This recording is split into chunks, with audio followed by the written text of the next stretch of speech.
네, 안녕하십니까. 한국부동산연구원의 김태훈 연구위원입니다.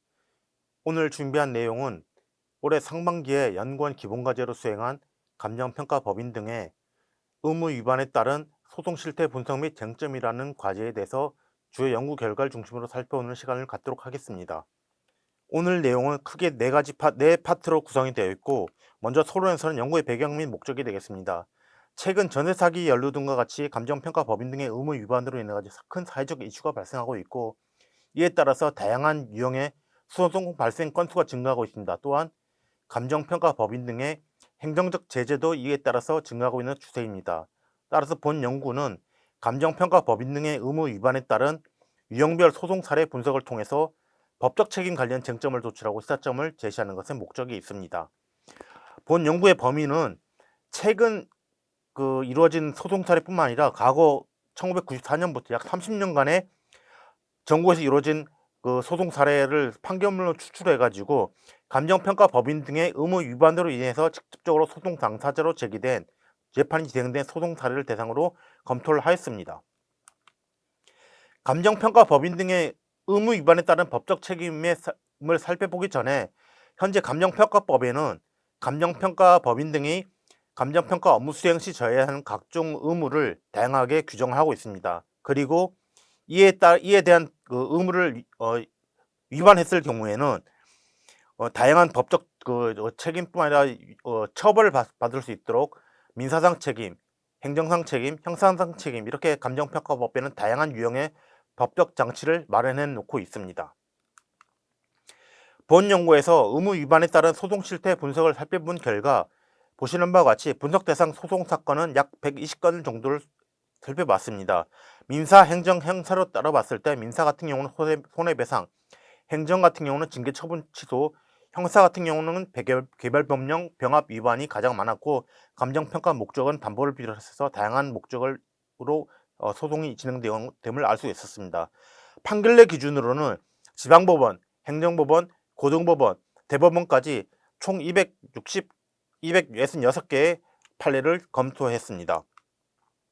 분석 결과 민사사건 경우에는 법원의 최종 판단과 관련해 가지고 감정평가 법인 등의 손해배상 책임 인정 여부가 가장 중요했고, 이에 따라서 인정을 했을 경우에 책임을 어느 정도로 물을지 이 책임 제한 같은 경우가 이제 쟁점으로 떠올랐습니다.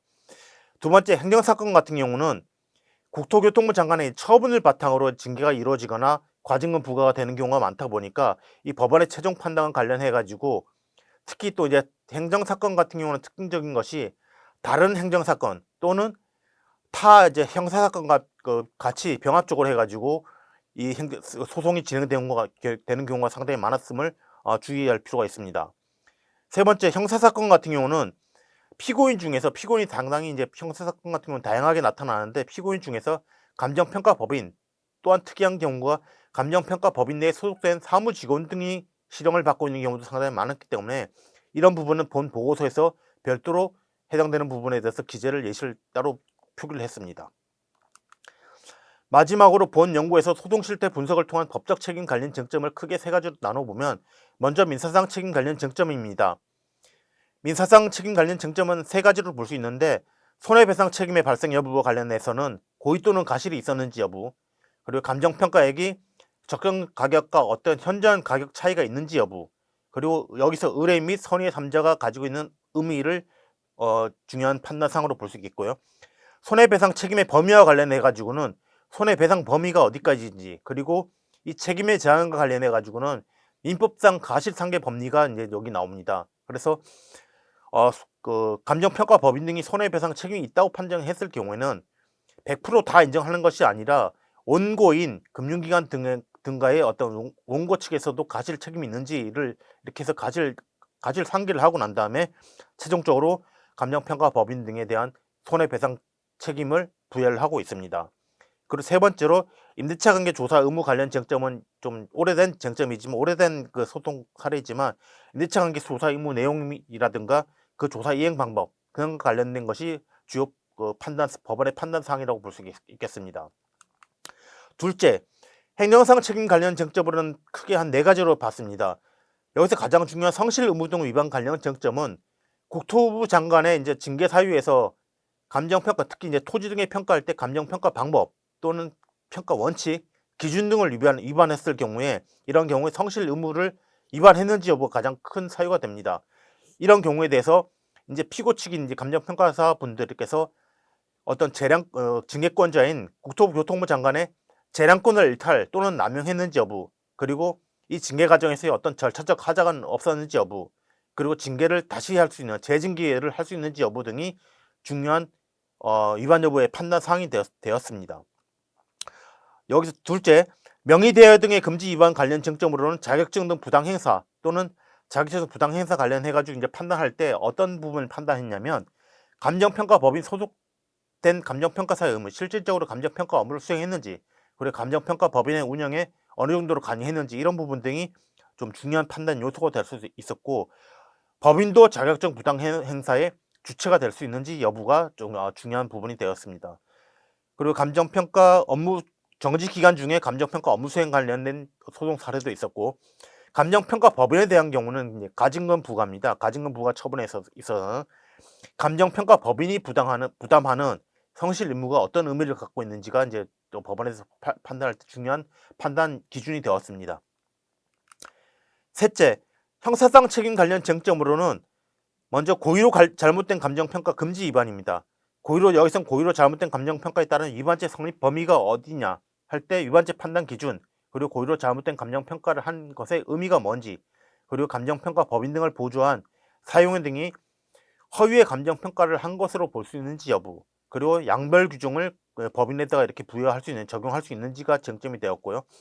감정평가 업무 관련 대가 수수, 그리고 금품 수수 관련 금지 위반 관련해 가지고는 수수료와 실비의 감정평가 업무 관련 대가 수수 금지를 하는 부분이 어떤 의미를 갖고 있는지, 그리고 배임 수재죄에서 이 감정평가 업무가 누구의 사무인지, 그리고 부정한 청탁의 의미가 여부가 뭔지, 그리고 대가 관계 유무, 그리고 배임죄의 재물 또는 재산상 이익 여부를 판단하는 것이 법원에서 판단사항 또는 구체적인 어떤 고려사항이 되었습니다.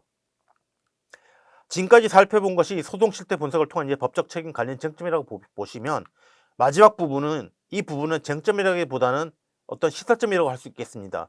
최근 30년간 소송 실태 분석을 봤지만 이 감정평가 유도 또는 요구 금지 의무 관련된 조항은 감정평가법 제28조 2 그리고 제25조 제6항입니다. 이 부분은 최근에 2021년에 이제 신설된 조항이, 이 두 개 조항이 신설됐는데, 아무래도 이 두 개 조항이 신설됐다 보니까 이에 따른 이 조항을 위반해 가지고 소송까지 이어진 사례는 한 건도 없는 것으로 파악됐지만, 향후에 이 해당 조항을 위반해 가지고 소송까지 진행되는 사례가 있음을 판단해서 선제적으로 본 연구에서는 이 감정평가 유도 또는 요구 금지 의무를 위반하는 것이 어떤 의미를 갖고 있는지 선제적으로 한번 검토를 해봤습니다. 특히 이 부분은 최근에 그 감정평가 실무에서 이제 간행적으로 이루어지고 있는 특사감정이 이 해당 조항에 해당되는지 여부를 좀 검토했던 부분도 되겠고요. 먼저 이 감정평가법 제28조 2 그리고 제25조 6항은 이 법의 어떤 이 해당 조항의 입법 목적이라든가 그다음 신설 취지 등을 고려했을 때 어떤 의미를 갖고 있냐. 이 해당 조항은 의뢰인이 자신의 특정한 이해관계를 위해서 감정평가 법인 등에 대하여 감정 목적물의 객관적 가치에 반하는 고가 또는 저가 평가를 종용하는 경우를 전제로 신설된 조항이라 할 수 있습니다. 따라서 이 제28조의 이와 연계해서 감정평가법 제25조 제6항을 위반한 경우가 되기 위해서는 의뢰인의 유도 또는 요구 행위에 대해서 감정평가 법인 등의 감정평가 결과 관해도 구체적이고 직접적인 인과관계가 인정되어야만 이 해당 조항의 위반이 성립된다고 볼 수가 있겠습니다. 따라서 본 연구에서는 이 감정평가법 제28조 2 그리고 제25조 6항, 특히 이제 감정평가 유도 또는 요구 금지 의무에 대한 위반 행위 여부 판단을 위한 구체적 요건을 다음과 같이 한 3가지로 들었는데, 이 구체적 요건은 모든 요건을 충족 시에 위에서 살펴봤던 어떤 그 위반 행위를 판단할 수가 있겠습니다.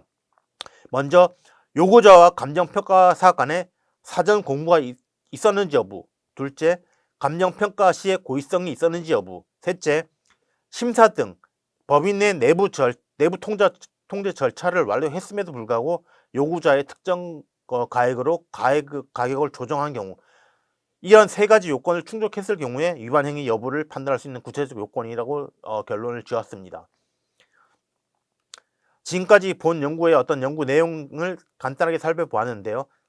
아무래도 이 본 연구의 어떤 그 제시한 그 연구 결과를 바탕으로 감정평가 법인 등이 감정평가 업무 수행 시에 감정평가법에서 규정하고 규율하고 있는 다양한 각종 의무를 위반하지 않고, 그리고 이에 따른 관련 어떤 그 법적 책임에 따른 어떤 소송을 사전에 예방할 수 있는 어떤 어떤 그런 기초 자료로서의 본 연구가 나름대로 어떤 큰 기여를 할 수 있지 않을까 생각하면서 오늘 준비한 영상은 여기까지입니다. 네, 감사합니다. 끝까지 경청해 주셔서 감사합니다.